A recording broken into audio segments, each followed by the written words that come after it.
before we started recording, we were talking about late night talk shows and how and the difficulties in making them. And I sure wish we recorded all of it. First of all, okay, Austin asked me how I was doing. Oh, nice. And because he's a caring and considerate soul who appreciates. How are you doing, Johnny? I love you too, Leon.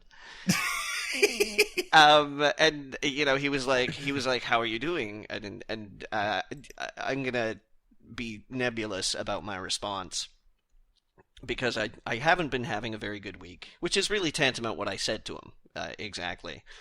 And he was like, yeah, we do, the inference here is that you and I and Austin do 2 shows a week that range somewhere in the 60 to 90 minute mark.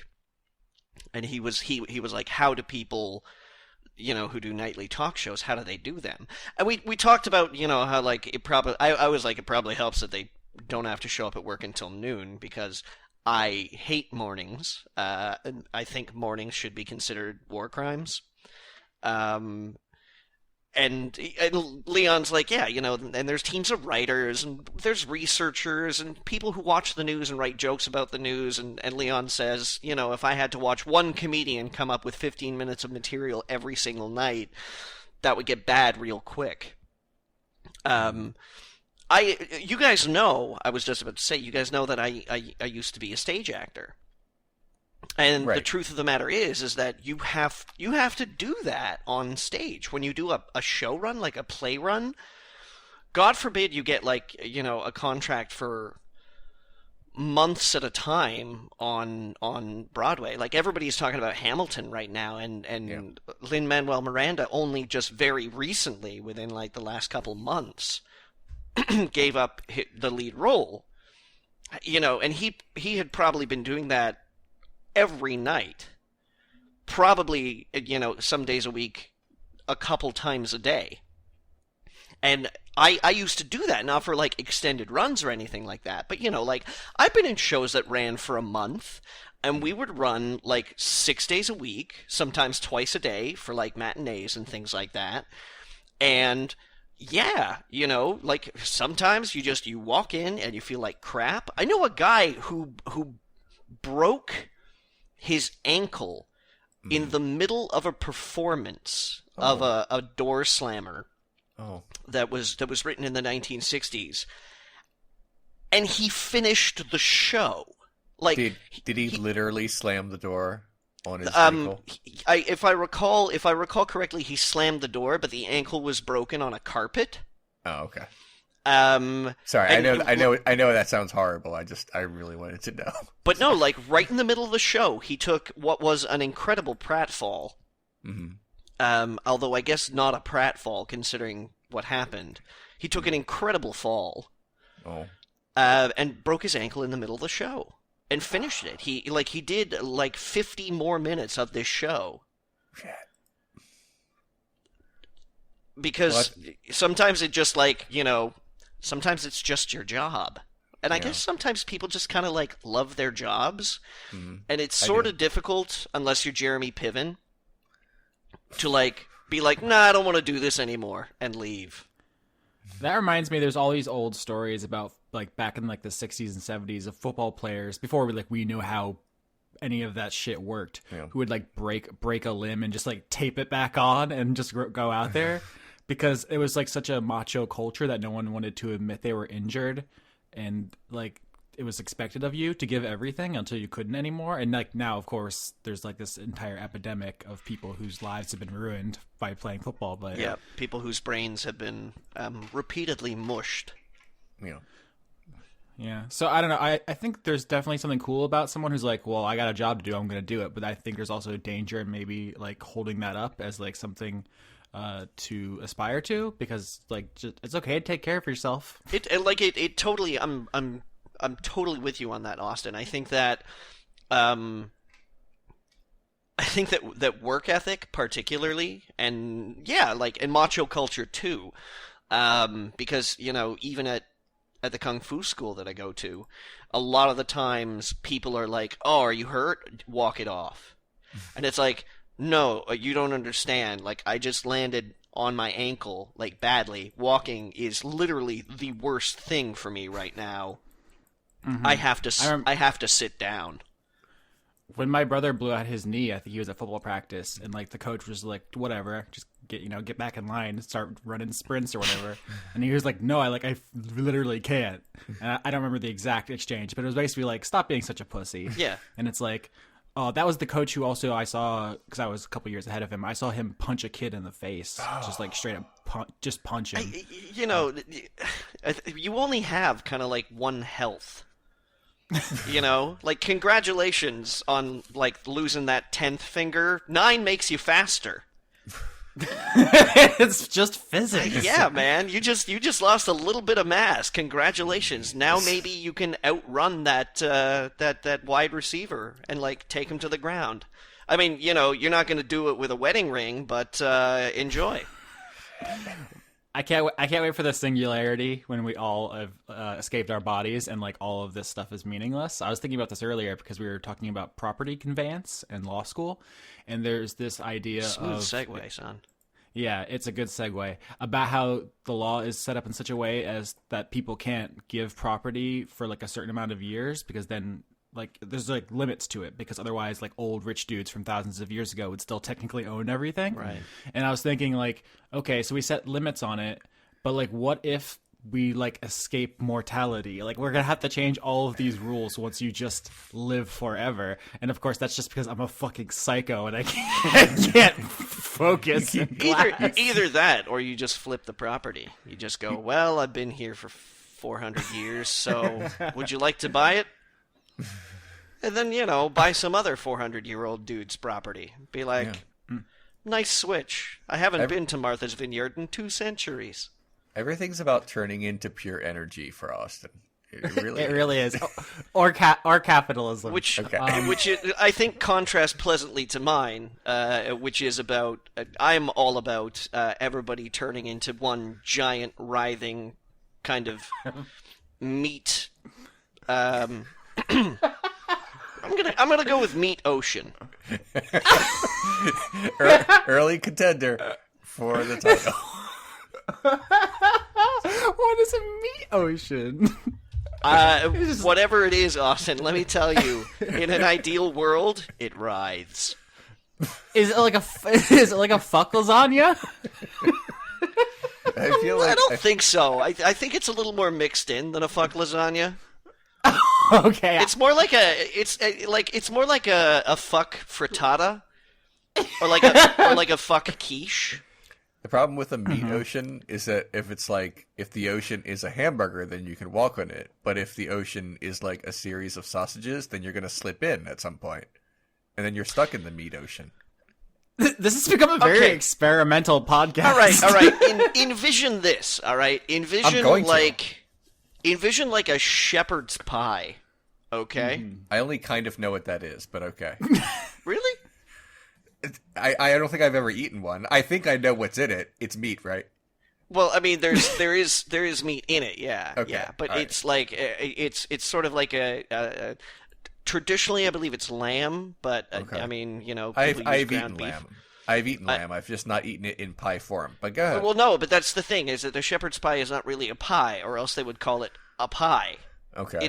It's a shepherd's pie, which is different than a regular pie because a shepherd makes it, as opposed to just people who make pies. Okay. All right.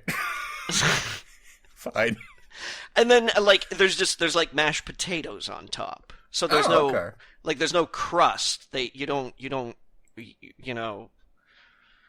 It's not like a chicken pot pie where it's an actual pie and there's meat in it. Right. It's not like that at all. All right. So what I'm suggesting is, imagine it's like a shepherd's pie. All right. This writhing meat ocean, pardon me. Okay. Except instead of ground meat underneath the mashed potatoes of reality, it's like we are really the gravy that binds us. The mashed potatoes of reality would be a great subtitle to the sequel to Meat Ocean, like Meat Ocean 2, the mashed potatoes of reality. But hyphen the gravy that binds us. Right. No, that's the third one. That's the third one, and the third one is always disappointing, unfortunately. So it's like a brain works by, like neurons or things, and synapses kind of fire between them. In this meat ocean, we are like granules of cooked lamb, and then between us fires the gravy of connection. Oh dear. Do you guys want to talk about Luke Cage? Is that the thing we're doing this week? You guys can. I haven't seen it. I'm not going I connected with that gravy pretty hard, I can tell you that much. Okay. I stopped with Marvel television shows. I got like halfway through Daredevil, and I was like, no. And I got it's a shame because you're missing out on some fantastic music. That's fine. And I got like a few episodes into Jessica Jones twice, and said no. And I'm just gonna skip. I'm just not gonna watch Agents of S.H.I.E.L.D. anymore. I haven't for a while. I'm not gonna watch Luke Cage or Iron Fist or any of that. But you guys can go right ahead. It doesn't have to be all three of us. I'm just gonna sit here and look at my Twitter, as I often do. You. So I guess I'll start. Luke Cage is pretty good. I liked a lot of things about it, but I do think it's probably the weakest of the Netflix Marvel stuff, barring maybe the second season of Daredevil. Or at least, one half of the second season of Daredevil. All the ninja stuff. Yeah. Basically. I love the Punisher stuff a lot, but Elektra's and the ninja stuff, not so much. Anyway, so real quick, I think as you alluded to, the music in Luke Cage is phenomenal.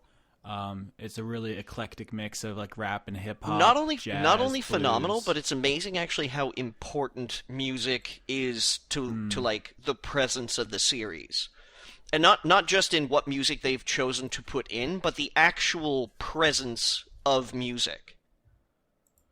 The villain owns a club, so a lot of the scenes take place there. There's actually a performance in one of the episodes that I just rewound to watch again, as if it was like a concert. Yeah, it's really stellar. And not just that as well, but there's a very, very powerful cameo by Method Man. Yeah, later. It's near the end. But yeah, there's a lot of that, and just like so the thing I think most people want to talk about with this series is the politics.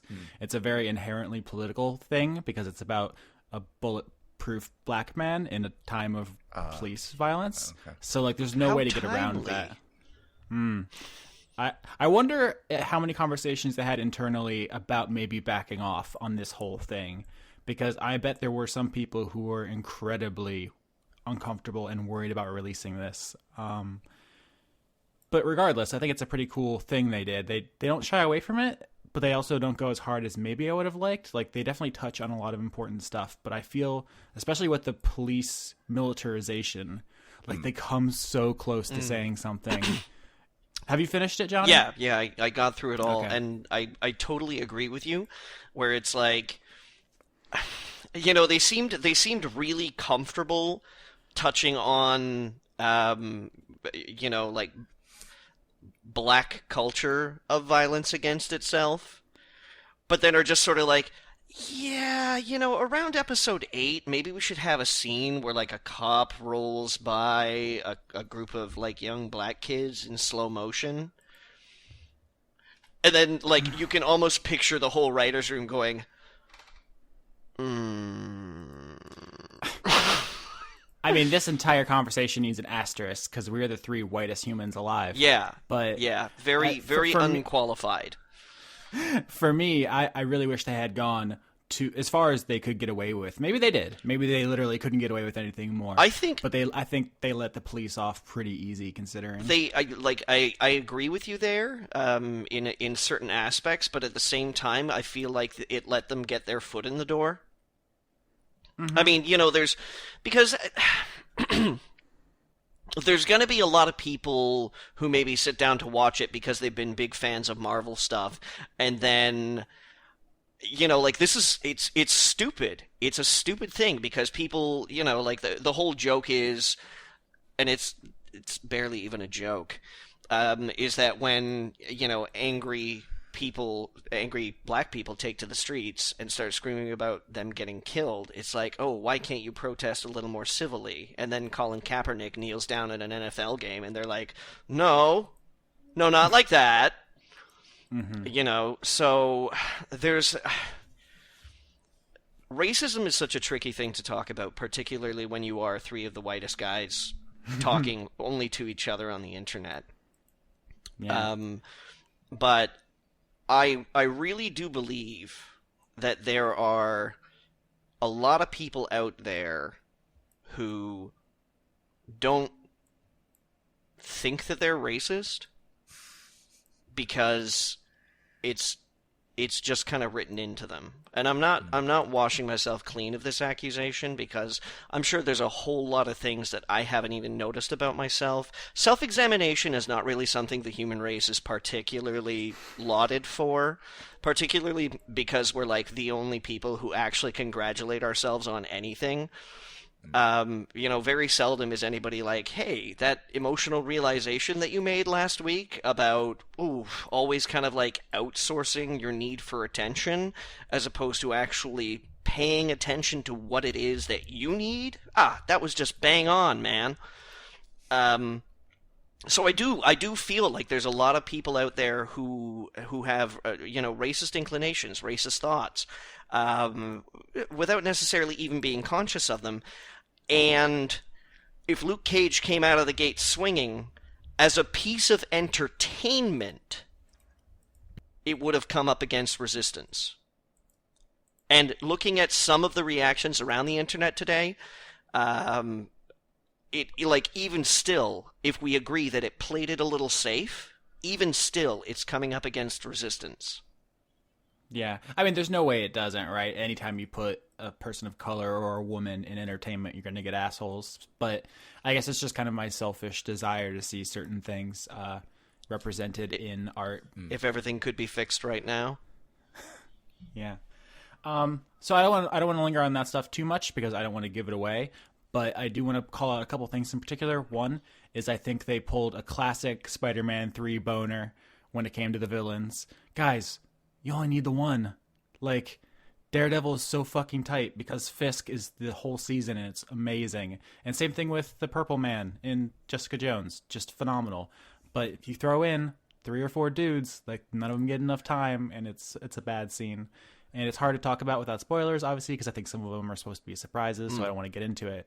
But did you have any strong feelings about what they did with the villains? Because it was brave. I'll give them the choice they made. Like, I think you know what I'm talking about, was brave, but I don't think it paid off. Some of the ways that they manipulated the villains, I liked how it raised questions about the concept of power. Some of the villains.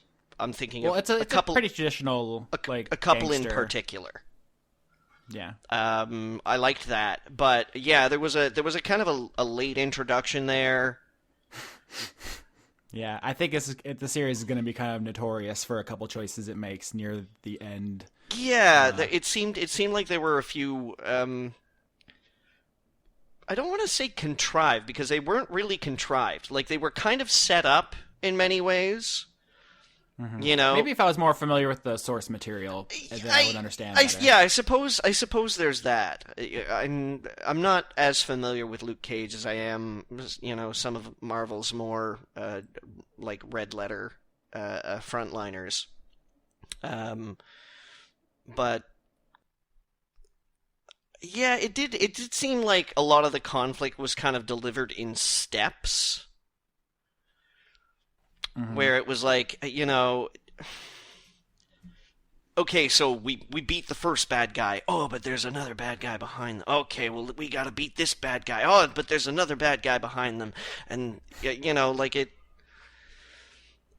Yeah, it's hard to talk about without spoiling it, but it is. I know what you're saying. It is. My other nitpicks are I think the fight choreography is kind of lame, like especially after Daredevil. It just, none of it really grabbed me. It was all pretty... tame. I am not surprised by that, though.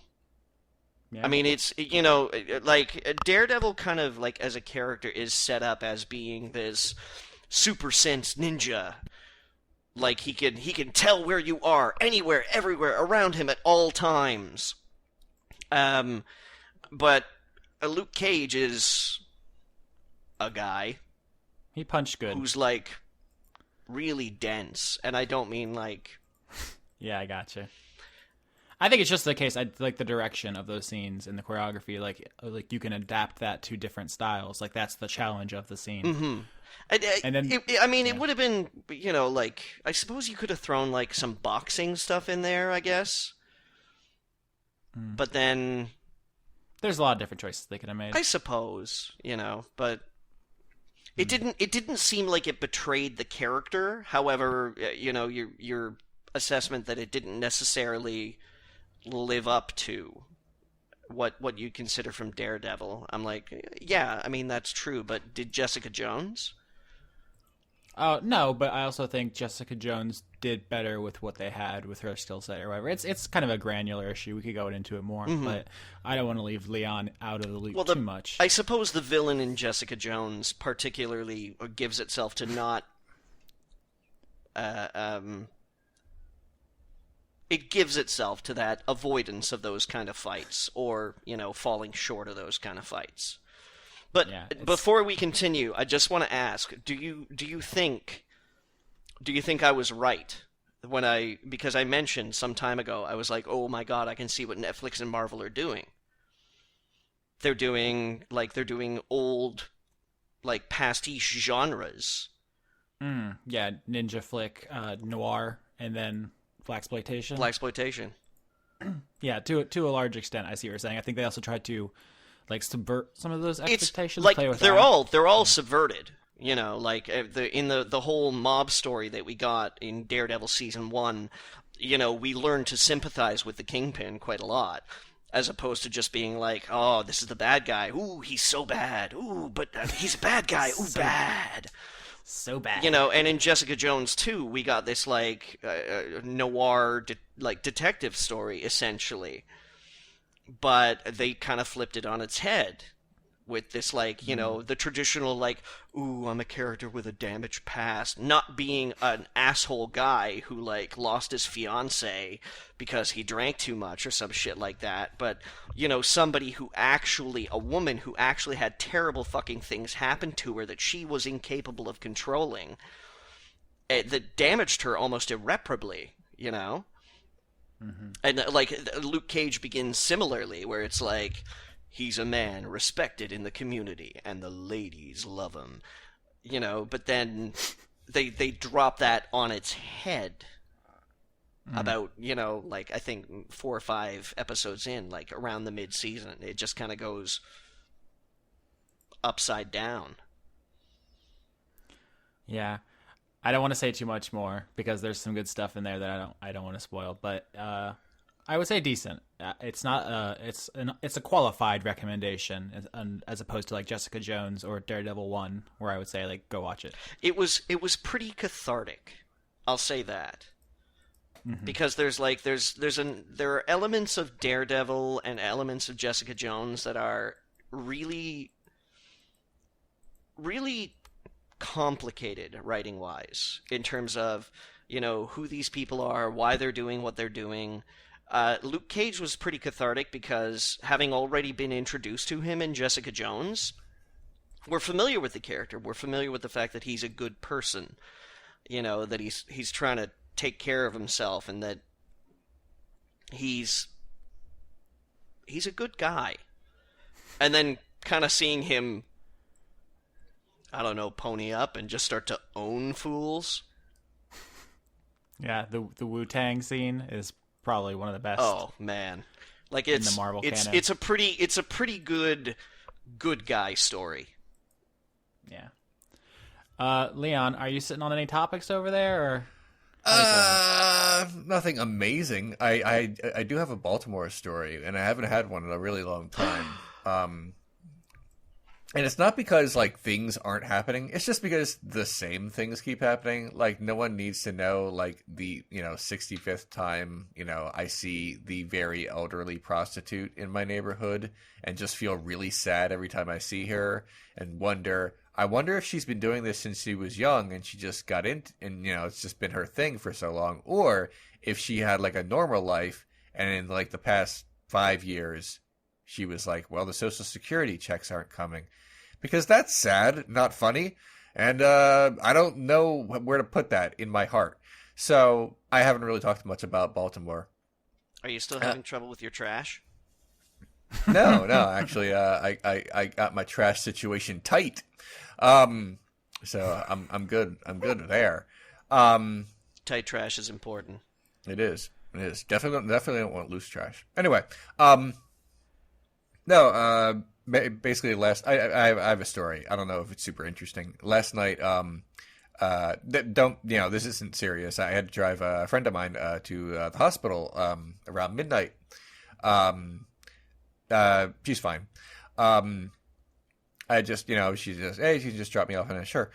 And as I was dropping her off at the opening the entrance to the ER, some guy not wearing a shirt and like covered in tattoos bursts out of the emergency room, entrance, looking really angry. And I looked at her, and she looked at me, and she's like, "Don't go anywhere yet until I'm inside." I'm like, "Yeah, of course." So like the second that she opened the door, guy starts making a beeline for my car and towards her because she's she's just walking out of it. And he says, "Hey, can you give me a lift?" And without missing a beat, both of us said, "No!" And he backed off. But that's just the start of the story. She went inside, and she's fine. And I closed my door because I didn't want to have to deal with this person anymore, and drove away. As I was driving away, like moments after we said no, he runs, not at me, just into the woods. There's like a forested area, like really close by. So he like runs like and passes behind my car. You know that terrible feeling when like you just miss a deer and you're like, whoa. It was like that. He just like runs behind my car and like into the woods and like leaps into him. And I stopped my car for about a minute because I wanted to see what was going on. Like, how far did he go? But he disappeared. I never got the story. I assume he did something terrible and wanted to run away very quickly. And when he realized that two strangers were not going to give him a ride, I guess he didn't realize just how scary he was. He just decided to he just booked it and made like Bigfoot and disappeared into the woods. So that's the thing. I think I can unravel this for you. Oh, please, Leon. please give me your theory. Was the moon full? I don't believe so, but I could be wrong. I didn't look up. I mean, you can't see anything in the night sky in Baltimore. There's too much light pollution. Because this sounds like a classic Wolf Boy situation. I think you might have a teen wolf on your hands. Oh, Have he you was not. considered that? He was not a teenager. He was like a fully grown, very built, deeply prison tattooed looking motherfucker. Look, I don't know. I don't. Are we talking millennial wolf or like? No, my age. The thing you don't understand, Leon, is that teen wolves grow up. They can't say teen wolves forever. Right, I understand, I'm just saying he was a teen wolf. All right.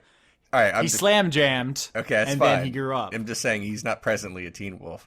He's look. I don't know for sure. Former child wolf. And I don't know for sure that they were prison tattoos, but I don't know. The way he was running away very far without a shirt, I just feel like maybe there's something underhanded about this guy. That's problematic. I just put a picture in the chat of the hurricane that's currently barreling towards me. Yeah. And it looks like the devil. I don't know, man. It looks like a teen wolf to me. Okay. I was gonna say it's like a grabby skeleton, but anyway, that has to be going viral soon, I imagine. Yeah, so I've seen that. I've seen that like twice. Exists. I've seen that like twice today so far. So yes, yeah. I'm sure it's all over the place. We just got done with a hurricane, guys. Florida is not great. Yeah. Climate change, huh? What can you do? It's such an inconvenient hoax. I really wish there was. Don't you wish the Illuminati would stop spending so much money just to like convince everybody that climate change is real so that we could invest all these dollars in renewable energy? Stop hoaxing me, Illuminati. That's such a bitchin' conspiracy, yo. True story. I think yesterday, these comments never actually made it into the comment section because I have approval on such things. But I remember I've said before, like whenever I do anything about Kubrick, I get Illuminati Triangle people, and someone in rapid succession posted 3 comments on my video about The Shining, basically to debunk some of the dumber conspiracy theory bullshit about that movie. A couple of them were like hard to read, but his third one was, who paid you or who threatened you? It's like, what? If I can get paid, I'm sorry, that's it. Austin paid him and I threatened him. I'm gonna cop to that. Okay. Austin bought him like effort. a big bag of Chupa Chups. That's not a thing. I don't even know what that is, but okay.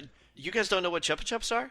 No, that's not real. If you were, if it was possible to get paid for making internet, they're like sweet, fucking amazing. I think Japanese lollipops. Oh, fake and you made it up. If it was possible to get paid to make Kubrick videos, that's all I would do. I mean, if it was that easy. Technically, I am paid to make Kubrick videos, but I'm not paid to make Kubrick videos that say anything specific. I'm just suck propaganda. a lollipop, Austin.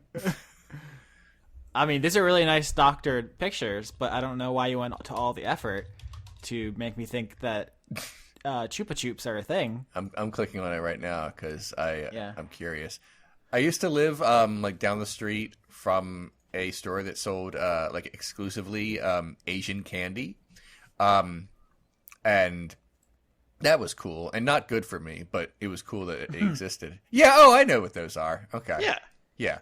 So Austin bought you a big bag of those, and I was right. like, if you don't say bad things about the Illuminati in Kubrick's movies, I'm going to take your lollipops away. Okay. And then I believe you said verbatim, no! Sounds like me. What, Austin, you said you had like a bunch of different topics. Is there something law related you would like to talk about this week, or am I just kind of like guessing? Sure, we can start there.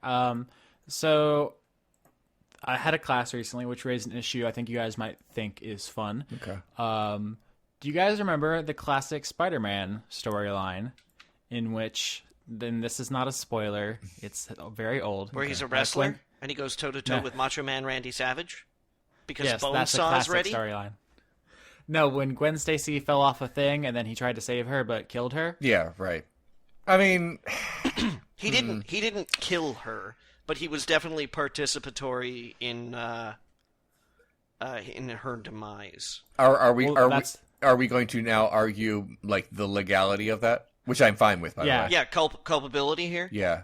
Yeah, that's what we're doing here, because during one of my classes, he, like, without introducing it, just, like, pulled up a slide of Spider-Man, and everyone, like, laughed, and then he, like, did what I'm about to do to you guys, which is, given that scenario, is he liable for anything, and if so, what?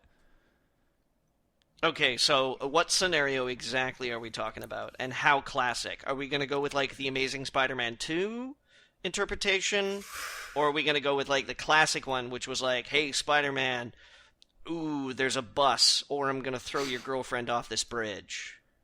I think the original one where she fell off, like, a building, and then he webbed onto her, and then the force, like, broke her back or neck. Yeah. Yeah. So that, with just no other factors. She falls, he tries to web her, but that's not how physics works, and she dies. Right. So, it's a thinker, huh? Yeah, I mean, basically, from a legal standpoint, it's tough, but from a like a logical standpoint, an ethical standpoint, yeah, even divorced from the morals of this, just thinking logically, if he did nothing, she would die. If he tried to save her, he would either save her or she would die. It feels like he gave her a shot.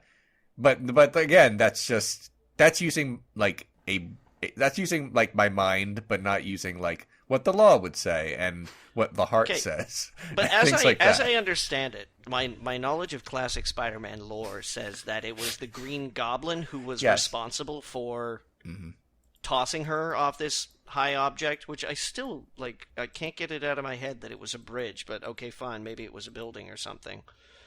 I think it's irrelevant for the analysis. No, I'm wondering, does the presence of somebody who deliberately attempts to throw somebody off a building... That's definitely a separate thing. Like, the Green Goblin is a murderer. Just the question is Spider-Man liable for his role in this in any way? If she falls off a building, or if he pushes her off a building? Either, both. I guess, like, civilly, yeah. I'm not sure if he's criminally liable.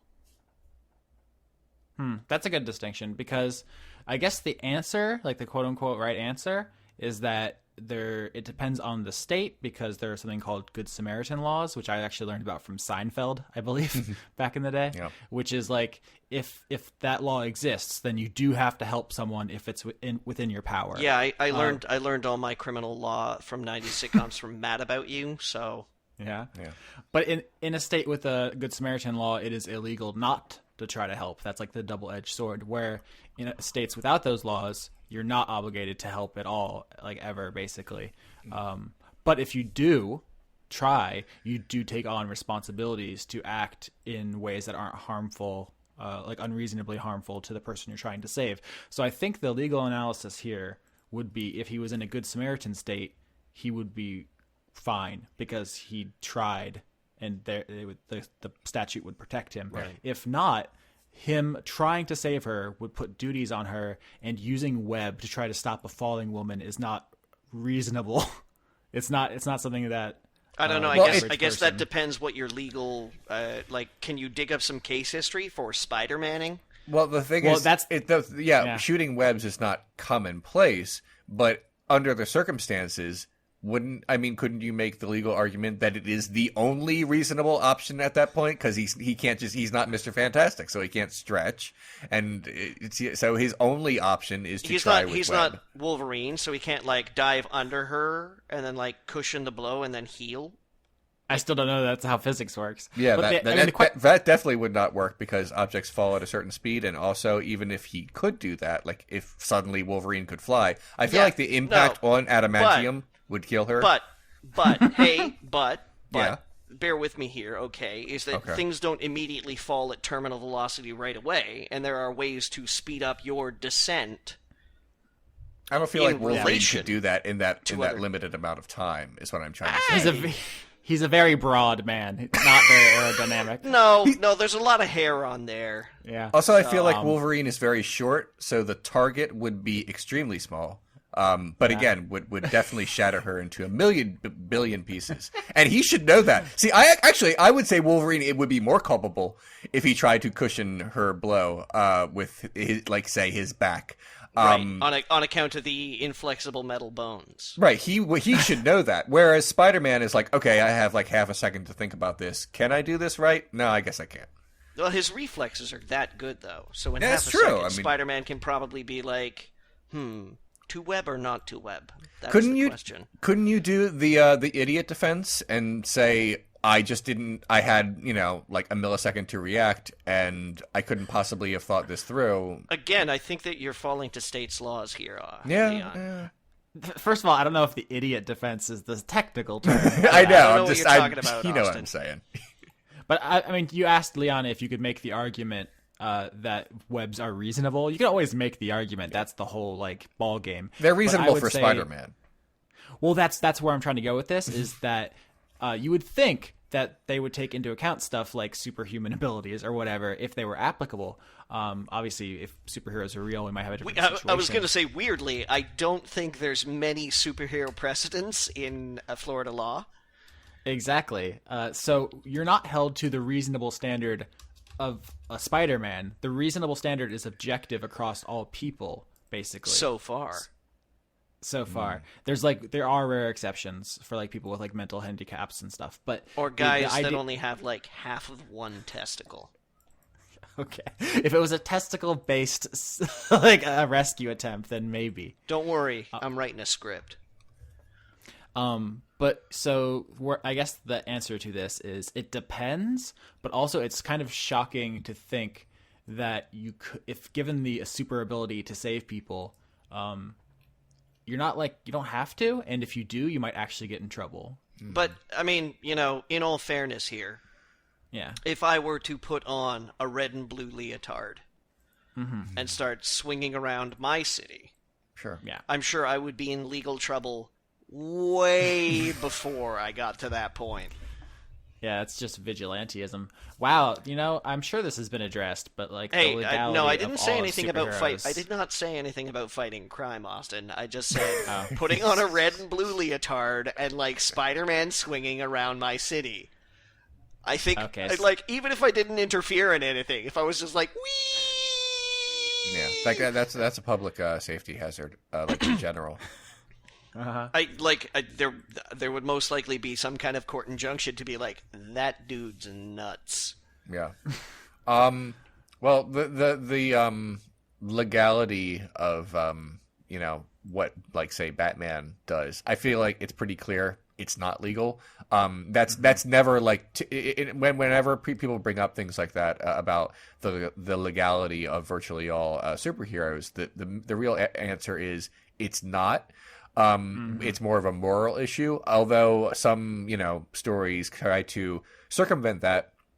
Say, for example, the Avengers, like at some point or another in the comic books, are sanctioned by the government.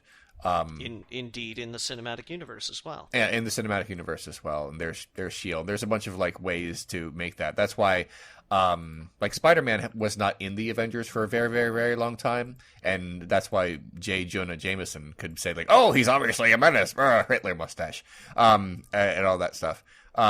He did eventually join, though. I feel like we're getting off topic but yeah, we're just talking about comic books. I'm gonna stop now. I haven't actually read comic books in a very long time. I heard. Yeah. The only other law thing that I thought was notable for the week was that they were teaching us one rule in a class, and the textbook mentioned, don't talk about Fight Club. That's exactly it. You've done it. No. In a 1961 case, someone sued their lawyer for malpractice for getting getting it wrong, and the court found that the rule was so complicated and convoluted that it didn't constitute malpractice to get it wrong, because who can be expected to figure that shit out? Like, are you fucking kidding me? Like, come on. Even our job is so hard. You just can't expect us to do it, right? Well, for example, I mean, malpractice is hard to prove because you can how do I put this? You have to prove not only that you didn't do it good enough, but that you were like criminally negligent. Like, for example, if you go in for surgery and it just doesn't go right, you're not necessarily, I mean, you might be sued, but you're not necessarily going to be, it's not necessarily going to be found against the doctor. The doctor you're might going to walk into the OR, throw a 40 over your shoulder and say, holy shit, I'm so baked right now. Right. What are we doing again? Yeah. But it wasn't an outcome-based suit. Mm-hmm. It was that, like, he didn't do the rule right in a contract, right? Mm-hmm. Like, that's not a thing like, oh, you just lost the case. It's like, no, you just didn't know the rule, which is malpractice normally.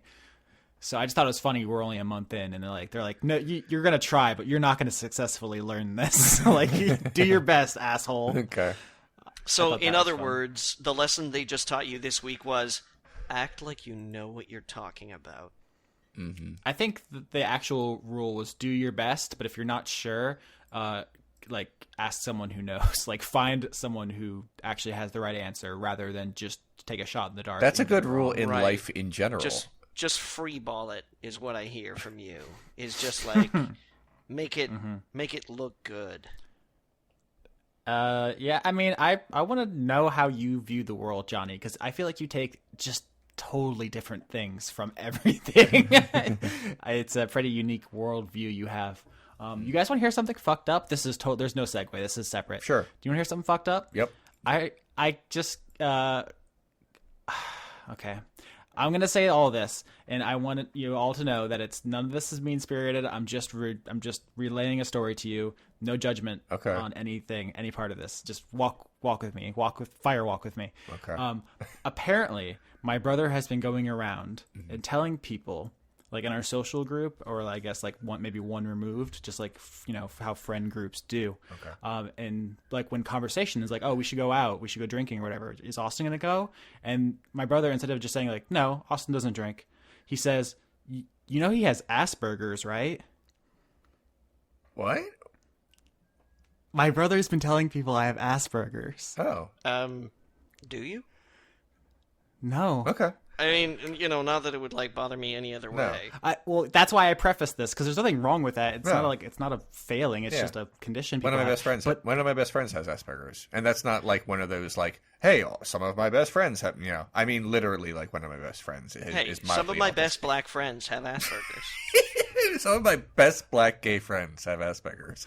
All right, look. What takes this from like my brothers did a weird thing to like a story worth telling on a podcast is. No one's like, that's not funny, Tyler. They said like, I knew it. It's because, well, here there's everyone was like, oh yeah, that makes sense. Well, the real answer to that is not like, quote unquote damning to you, Austin. The real truth of that is that autism is such a huge spectrum, and people, even who generally know kind of what it is, still don't really know what it is, because people just don't get it, I guess is what I'm trying to say. So if someone says, oh, this guy has Asperger's, you're like, yeah, he is shy sometimes. It's not exactly what that means. Yeah, I guess. None of us are experts, but I just found it like worth sharing that apparently my social skills are such that no one found that questionable. That's a really low risk calculated burn. Out of curiosity, I mean, you don't have to tell me this or not. Did he say it like in hopes of telling you after a week or so, like, guess what I've been jokingly telling people? Or was he does he think you do have Asperger's and he just has been telling people that? I don't understand. No, this happened like a long ass time ago, and only like someone just informed me. It didn't come from him. So. I was gonna say, like, after being told that, who would have the weird nerve? Because if I was friends with a guy, right, and I'm talking to his brother, and I'm like, oh yeah, is Bertrand gonna come out? And Dilfrid says, oh, don't you know? Bertrand has Asperger's. I'm not gonna go home and be like, holy shit, I have to call Bertrand right now. No, it was Hey Bertrand, tell me all about your Asperger's, man. I don't think he was trying to deceive them. He thought it was like a funny joke, and they just accepted it. Oh, right. And no, that's what I mean. I'm like, how would you find out about that? That's why I said it was like a low risk burn, because it's who is gonna hear that from him and be like, I gotta call Austin right now and check this shit out. I need 3 signatures and like a doctor's note in order to verify this. Yeah, I'll tell you how I heard about it, which is what one of my other friends were like. I don't even remember the context. They were like, "Oh man, that joke you just said was very funny. That was almost as funny as the time Tyler told everyone you had Asperger's. Like it was like related to something else, and they thought it was very funny." Okay. Question. And again, I feel like every time I ask a question related to this, I feel like some of it's none of my business, and you can just tell me if it's not. Have you confronted your brother about this? Oh, I mean, that's if I was making a list of grievances with that boy, it would not even be the top 1,000. So you haven't even engaged in battery yet, for example. Did you get up in his space? He frequently gets in my space. I don't have to bring that ruckus to him. Okay. It's funny because I've talked before about how like our adversarial relationship and stuff, but then I had him on my other show, Game Crunk, and he was a totally like well-behaved angel. And people in the comments were like, "Man, you really talked him up, but he seems nice." Yeah. Well, I was a little off-put. Yeah, but that's the whole like when you're being watched, you're not the same. He was being recorded, so. He's basically gaslighting my audience by pretending to be someone he's not. Fuck. But you know who I think, if I'm recalling this all correctly, the person who told me about this, it was Clam. Oh shit! Let's talk about Clam, please. I almost was gonna let it go just to see how long we could drag this out, but I don't want to build it up too much because I think it might be hard to communicate this human Okay. in an audio only medium. Yeah. I have a friend. His name is Cameron. He goes by Cam, and due to a text accident, he became Clam. So, so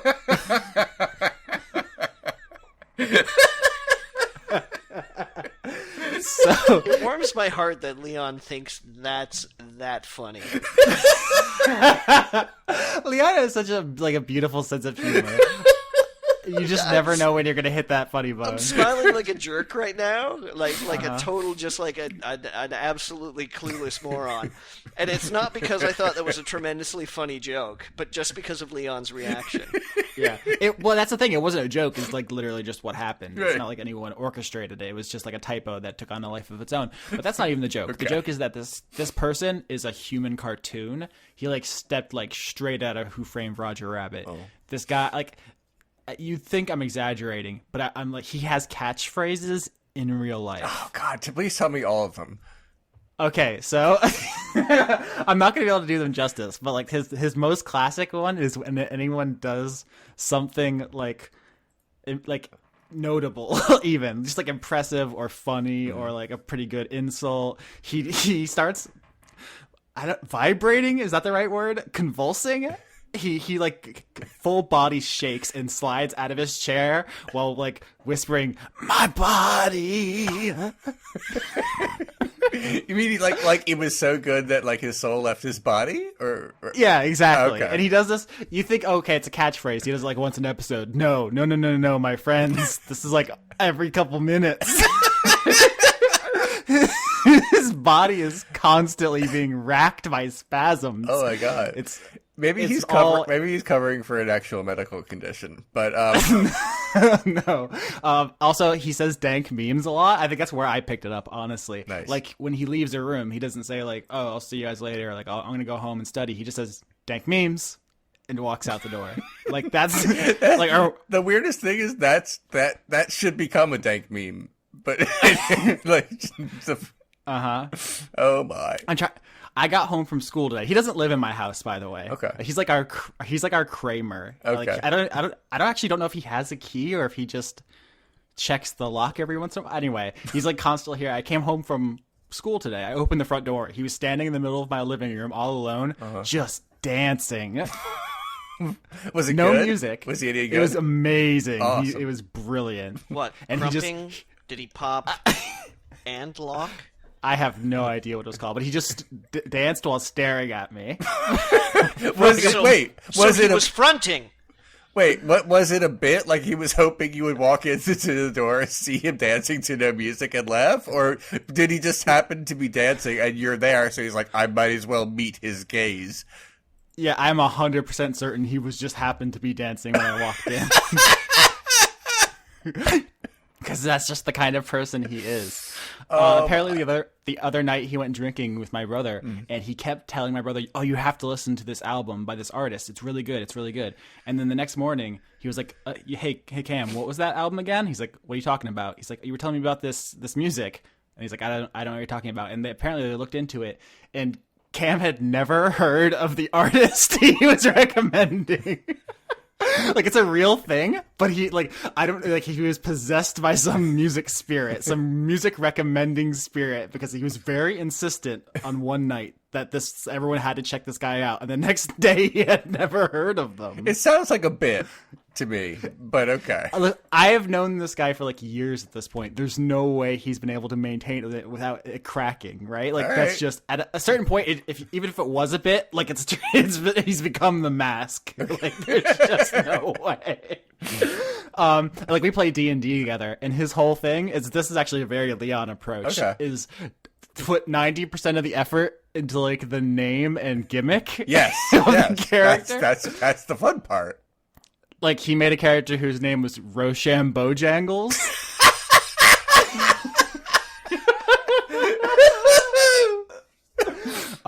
His new character is called Slytherin That Ass.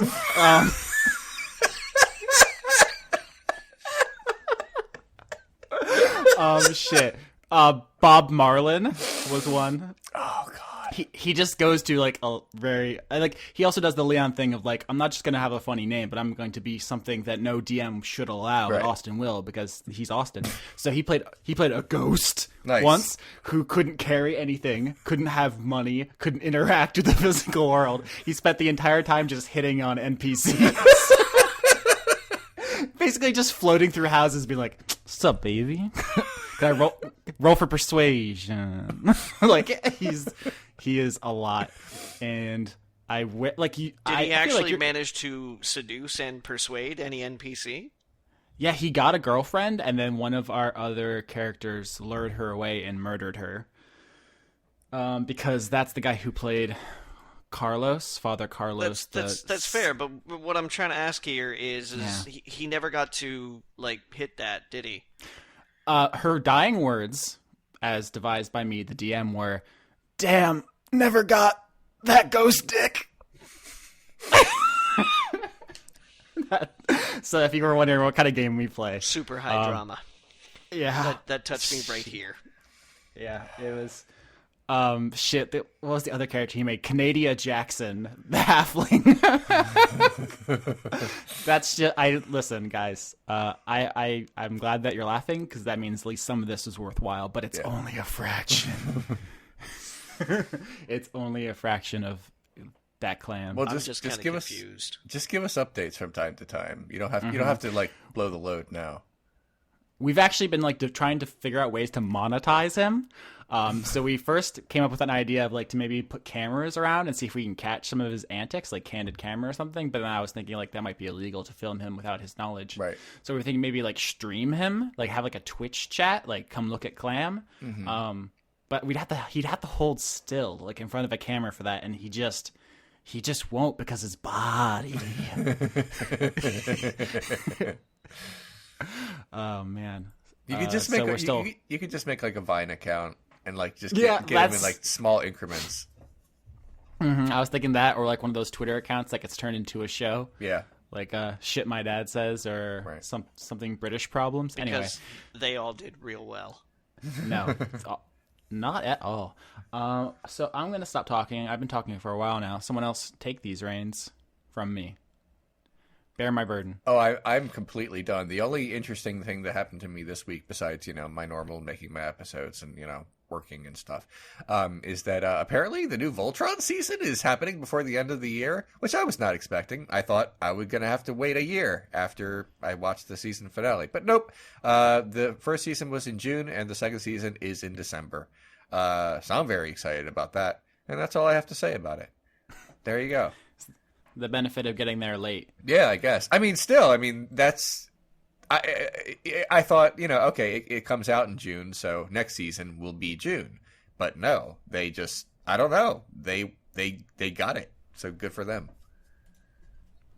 All right, do you guys want to answer questions? I watched the Westworld premiere. Oh, I've heard that was good. I haven't seen it, though. Yeah. It was, save for one particular detail. Are you guys familiar with the concept of what the show is about? No. Is it Crichton? Yeah, well, it's based on a movie that Michael Crichton wrote back in like the 1970s. It's adapted by Jonathan Nolan and Joy. Damn it. Lisa Joy Nolan. Sorry. I think they credit her just as Lisa Joy, though.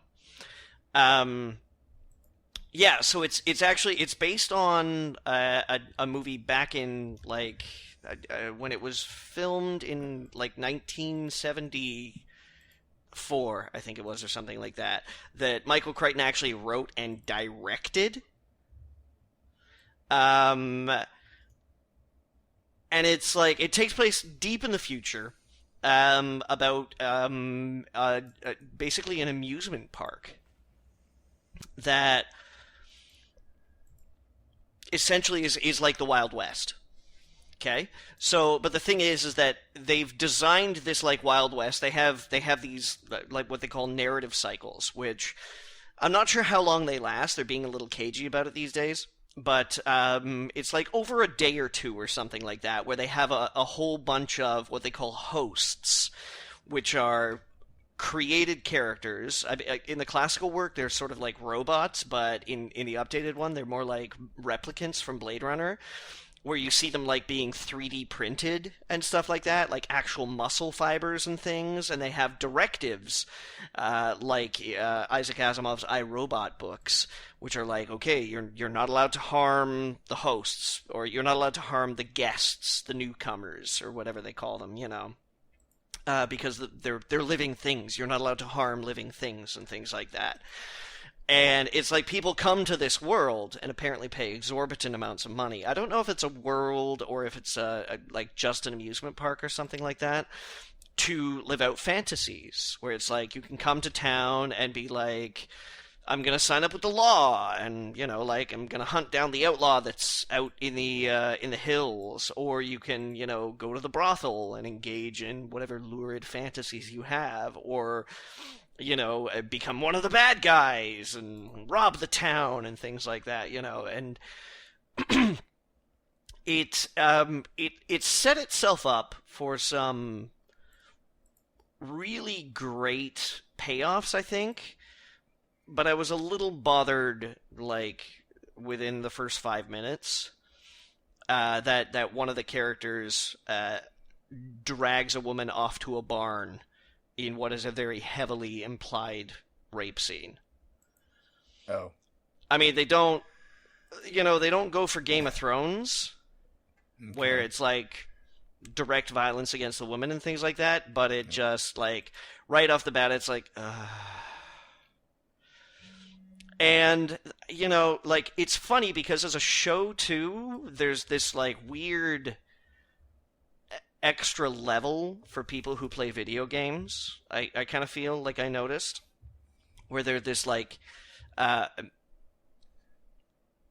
meta examination of how, like, people behave when they're convinced that what they do has no actual consequences. Like how you treat things around you when you deem that they're underneath you.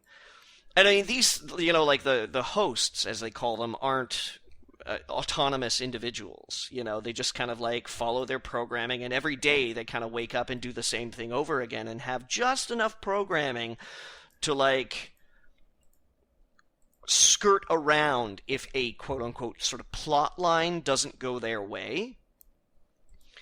So, like, you see these people who are like, everybody gets to the town on a train, and you hear people talking on the train a couple of times during the initial, like, during the first episode, where, one of them was like, well, last time, or first time I came here with the kids and the wife, and oh man, we had a fun time, went fishing, went for horse riding, like, so looked up at the night sky, holy cow, the stars. It was like the first time, and then, it's, yeah, next time I came here by myself, went straight evil. Tons of fun. So it's got potential, and, fair enough for, like, the rest of the episode, they didn't really do anything too explicit. There's a lot of nudity in it, because when these hosts show up outside of the world, none of them have clothes on, practically. So there's a lot of bare breasts and a couple of dicks and tons of asses and shit like that. This is HBO, right? It is HBO, and it's like, I'm watching and going, oh, I see, okay, like, somebody from HBO walked in and was like, okay, so Game of Thrones has 18 months left, so we're gonna need boobs? Uh-huh. There's gotta be a rape? Yep. Okay. We can have a couple of dicks. Okay, alright. Violence. People gonna get killed? Oh, and they get to come back too? That's great! So I'm kind of like, Like, I really liked the ideas, and I think it's set up really well. And they've got some great actors in it. Anthony Hopkins, Tandy Newton, there was, Oh God, Jeffrey Wright. I always forget his name. But he was the guy who played. Christ. He was in. He was in Boardwalk Empire, but I can't remember the character's name. You remember the? Have you guys? You guys have watched Boardwalk Empire, right? Nope. No. Okay. Yeah, it's very good. Well, he was the character who was like the Harlem politician who was university educated and always spoke with great eloquence and an affected accent, but then had no problems like getting everybody hooked on drugs. Do you know who I'm talking about? I think so. Okay. But yeah, he's great. He's been in a bunch of stuff too. He's one of those actors where you're like, oh, that guy. Who else? James Marsden's in it. Did I say James Marsden? I don't know. He was Cyclops in the original X-Men movies. And a couple other people that I recognize, and I'm like, oh, that lady, and things like that. But I'm like, their names are escaping me right now. So I'm kind of excited to see where it goes. I'd like for it to get a little less HBO right now, because I don't want HBO to have an MO where it's like, oh yeah, great, the suffering of women, boobs, yeah, woo. So I'm just kind of hoping that, like maybe the pilot was kind of filmed with, popular ideas in mind. It's a little frightening that that's a popular idea, but okay. It's popular creatively. Okay. I'm sure that there's still a lot of people out there who watch TV and aren't really getting to the point where they're like, wow, I'm kind of getting sick of rape on TV. Like it seems kind of lazy. Okay. But no, because there are people who watch TV just for the sake of entertainment's sake. There are. And then other people who are like, I keep seeing this and I'm kind of bored of it now because it seems like such a simple shortcut as opposed to actually, subtlety maybe, and actually writing a character that you can hate as opposed to just falling back on tired cliches. And that's what it's getting to at this point in time. It's getting to a cliche. Don't know how to make your bad guy bad? Make him hurt a woman. It is bad. It's very, very bad.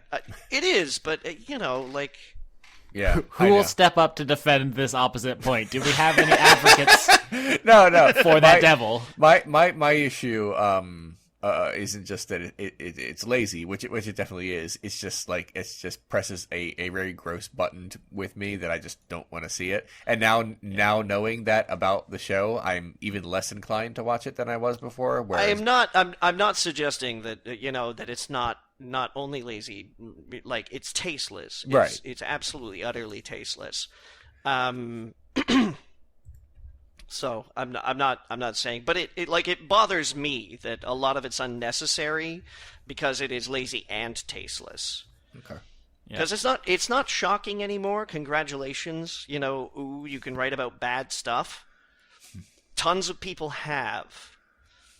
If you want us to really hate a character and grow to dislike something about them, work for it. Show me that you're working for it.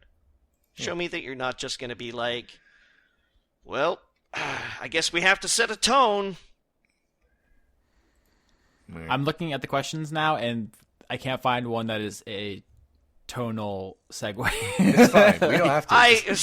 Okay, all right. Final opinion. Cautious optimism. Okay. Like it started, and I was like, bleh, but I kind of feel like the rest of the episode focused on some important things, like that whole concept of, what happens to people when they feel like they're acting in a moral vacuum. The excess of being able to treat anybody like, you own them. What it is to be alive, like what it is to be sympathized with, because we see these characters who have just really articulate scripts interact with each other, and it's difficult watching the show to recognize them as non-people, as things. So I'm hoping the show brings up the concept of life and identity and animus, what it is that makes a living thing have agency, have presence, have desires and disappointment and all these things, as well as, there's going to be some, I don't know, weird future-y stuff, probably. The 3D printing is cool. Like, great design. Okay. Cautious optimism. Skeevy first 5 minutes. Okay. Ready Questions. for questions, Austin? I'm ready when you guys are. Sure. Say it. All right. Sock it to me. I shall. Miran Bati asks, favorite Linkin Park song? Was this question sent to us from the Bizarro world? Listen, this is not a popular stance. Okay. I will go to bat for some Linkin Park. I think Hybrid Theory and Meteora are good albums. Okay. Is that okay? Can we still be friends? Yeah, we can still be friends. I have no answer to this, but while you two are naming yours, I'm gonna just in the background scream like I'm in Linkin Park. Okay. Yeah, that's a really fun, nuanced exploration of their work. I feel so, like Austin, does this mean that you've ever bought I'm dead now. You've ever bought a Linkin Park album? Yeah, of course. I was in middle school. Do any of them have secret songs on them, as was so popular? Possibly. I don't remember. It's been a long time. First of all, guys, back in the day, you probably know this. You're old. Yeah. People bought music. I still and that was do. the way to. I bought that music. was the way to listen to it. I still do buy music. Okay. I don't even listen to music. I mean, I have a Spotify account, but I suppose I don't pay for it. But that's not, but not like in an illegal way. I just, I know you share. Yeah. No. I mean, Spotify account is literally, it's legal. Hey guys, What's up? It's fun to talk shit about artists you don't actually know anything about. But I do. No, I'm sorry. I think early Linkin Park's okay. I listened to the radio back in the day, and they were mostly rock and alternative rock stations, and I heard a lot of Linkin Park. I know enough about Linkin Park to have an opinion, and that opinion is and it's not good. Okay. So that's God, I don't know what it is recently, Leon. I don't know if it's a bit, but your opinions have been getting like more targeted at making me grumpy. The fact that I don't like Linkin Park a whole lot. No. That would just be one drop in the bucket. Okay. But it's been like a lot recently where you're like, I think all of Marvel's stuff sucks. I think Undertale sucks. I don't think. All right. I know. I'm kidding. Oh God, no! Please stop. It was a joke. It was a joke. All right. Next question. Yeah. I didn't really answer best song. I think those two first albums are good. I didn't really answer best song either. Yeah. Did you have anything to add on the Linkin Park? We're running out of time. I had nothing to add. Good. Sweet. Next. Becky asks, what's the last book you guys read not for school / work that you liked? Books? American Gods. Yeah, was that I assume that wasn't the first time. Actually, it was. Oh, okay. Yeah, it was. I had been given it for Christmas, I think a couple of years ago. And I've been spending so much of my my reading time, which has really, unfortunately, truncated quite a lot in the past few years. Reading shorter fiction, or compendiums of shorter fiction, or collections of articles. Some pop sci books, too, like Why Does E = MC Squared by Brian Cox, or The Never-Ending Days of Being Dead by Marcus Choen. I think you pronounce it Choen. And when I went away on vacation in August, I spent a week at a cabin, or close to a week at a cabin in Washington State. and I took a couple of books with me, and I was like, okay, my goal for this vacation is to read one whole book, back to front. Just read the whole thing. And I was like, what should I take? And I looked at my copy of American Gods. I was like, oh my God, like I've had that for years. I need to read it because Brian Fuller's TV adaptation is coming out, and it's Neil Gaiman, so yeah, that's it. So I took it and a couple of other books just in case I went ahead of quota, and I read it back to front in like 3 days and loved it. It was great. But I mean, that's not news, so it's a good book. Congratulations, I'm so ahead of the curve. Mm-hmm. Awesome. You're not allowed to like anything unless it's like edgy or obscure. That's your persona, Johnny. No, I'm not sure if, she was looking for new reads or something like that by asking that question. I got nothing on that front. I don't know if this counts as work because it's work adjacent, but I've been reading a lot of old D&D books. Mm-hmm. Specifically, I've been digging into Planescape stuff. Did either of you guys play Planescape? I never played tabletop Planescape, but Planescape Torment is my jam. Mm-hmm. Yeah, that's considered like one of the best written games of all time. I actually own it, and I've played some of it, but oh man! But you have no patience for old UI, so yeah, go back to school, scrub.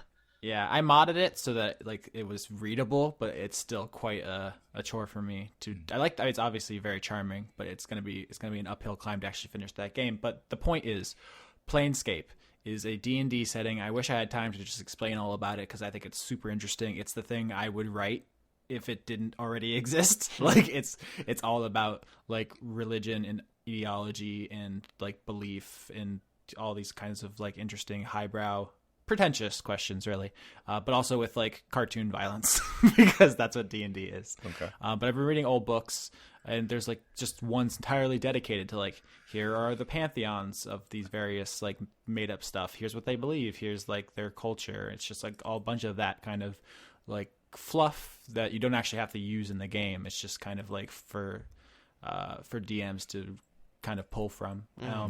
So I've been reading a lot of those old books. Words are hard, guys. Mm-hmm. And I would go into more detail, but we're running low on time, so I'll just say Planescape. Type that into your Google, and then just read whatever comes up because it's pretty cool. All right. Or if you have patience for old game UIs, you can pick Planescape Torment off of goodoldgames.com, GOG.com, if you will, for pretty cheap these days. And it's fantastic. Mm-hmm. Leon, any books? Not lately. I mean, I'm about to read a couple books. One is the Bible. Because checkmate, atheist. Which version, huh? Actually, let me see. Because I just... We got some prop comedy here. Because no, I just got a new one. I just forgot what it was called. English Standard Version, which is apparently going to be a little easier on the eyes.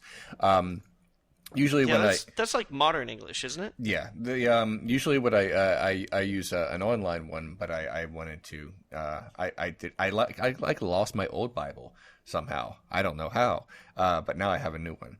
But how old was it? No, sorry.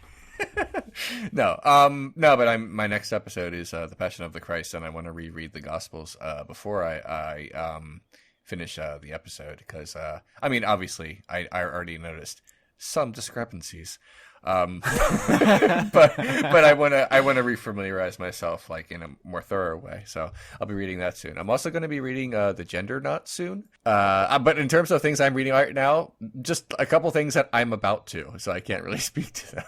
Although I have read the Gospels quite a few times before, and that's it, I guess. All right. Tilda Adaid asks, any documentary recommendations? Jiro Dreams of Sushi is on Netflix. I like that a lot. If you want to cry, and you definitely will, you can watch Dear Zachary. Everyone I've ever known who has seen it says that they cry. So, if you're in the mood for that, and sometimes you are, that's one, I'd always recommend. It's also fascinating. It's about a crime or a series of crimes. But I don't want to. For everyone who is about to like, oh, Leon recommended a movie, maybe I should see it. Learn literally nothing about it before going in, or you're going to ruin it for yourself. And you just have to trust me on that. And that's it. I guess that's the one that comes to mind. I mean, I've seen a million documentaries, but like that's accessible.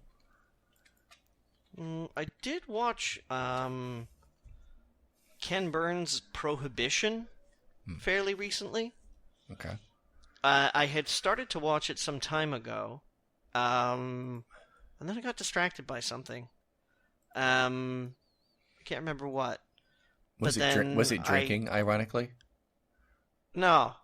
I think actually a barrel of beer appeared in my apartment, and I had to smash it with an axe. Oh, nice. Yeah.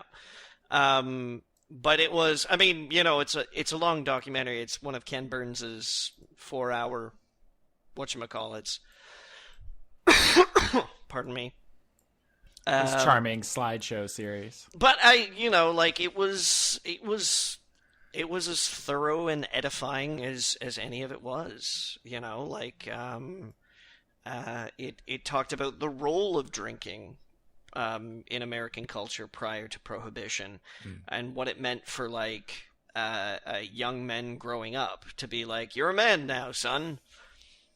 Come to me with the bar at 11 o'clock in the morning.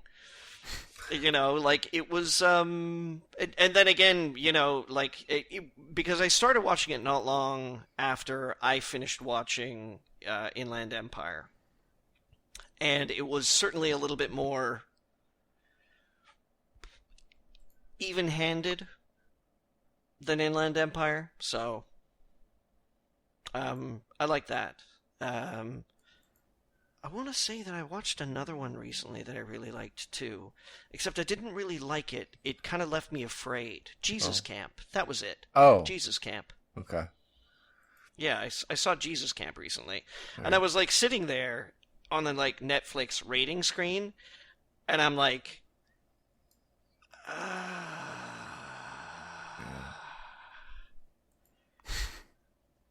if I go to 5, am I like, yeah, I support this?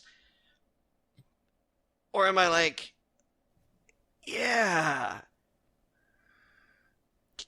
that was scary? I don't think that's how that system works, but Nah. So I kind of backed away from the television and waited for it to turn itself off. Okay. All right.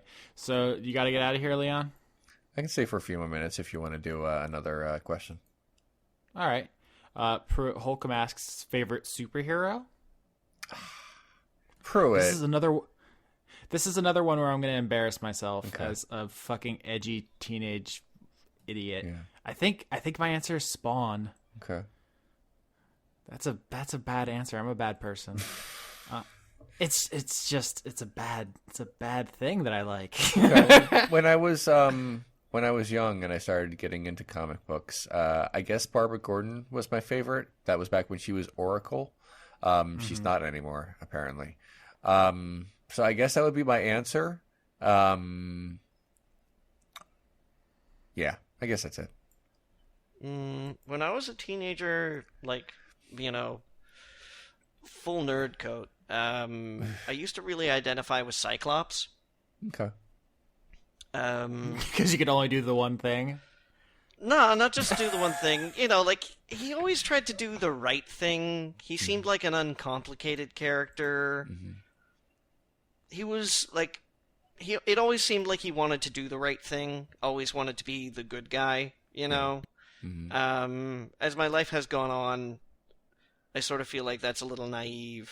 And Cyclops these days is nothing like he used to be back then. Yeah. So these days, I don't know. I might feel inclined to say, hang on, I'm gonna dig deep here. I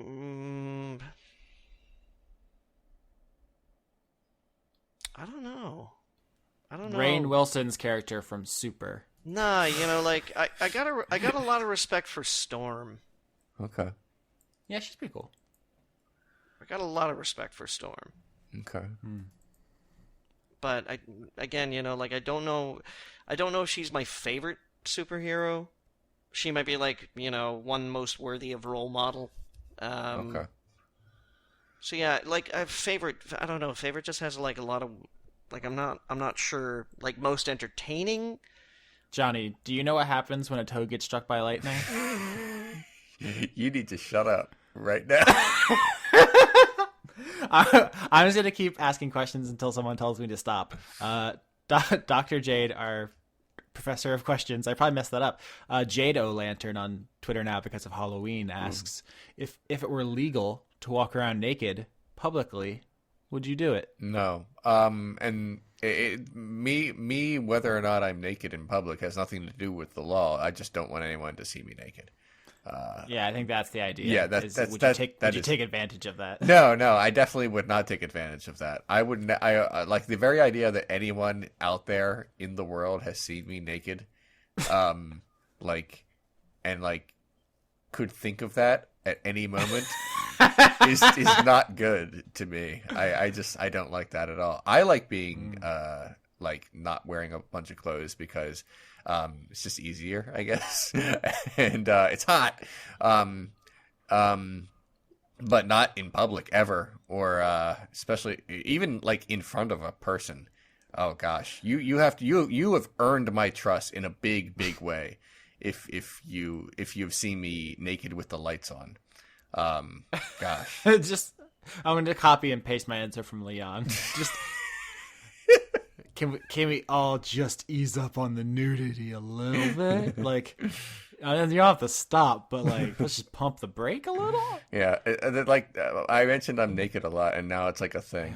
It is. It's a definite. We got multiple questions. Sorry. I'm censoring them for your pleasure. Yeah. How about Johnny?